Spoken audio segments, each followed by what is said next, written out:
talking about doing a stitch book on your brand new Husqvarna Viking Brilliance 75 machine. This is going to give you an opportunity to really see how the stitches stitch out. It gives you good practice of selecting stitches, moving around your screen. Plus, you've got a great sample of what all the stitches look like stitched out. Because we all know that what you see on screen, it's okay. Or even what you look at your manual, you're like, yeah, I have decorative stitches.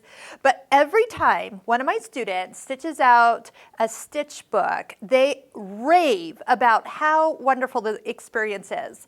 So this is something that we do talk about in our Stitching Cosmos online course, a course that we invite you to explore more possibilities with your machine and what you can do with all the accessory feet and stitches. And that's one thing people say is, oh, I don't use my stitches. Well, this is a great way to just start.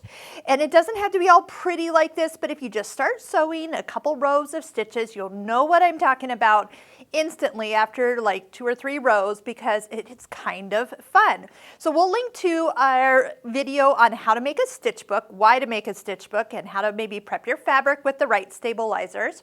Do keep in mind that this stitch book is from a different machine, but it is a Husqvarna Viking, and you actually have many of these stitches built into this particular model, from those wider stitches to the applique stitches, the pop-up stitches, the ones that have the little fun fabrics you can tuck inside, the sequin stitches. These are going to be awesome. And we'll show you in specific videos how you actually figure out what and how to stitch these out. Like, when do you stop to put the fabric in, or when do you stop to put the sequins in, and so forth. There's tassel stitches, and it's just so fun to see the stitches stitched out. So we hope you take the time to actually do some of those fun stitches and see what they look like stitched out.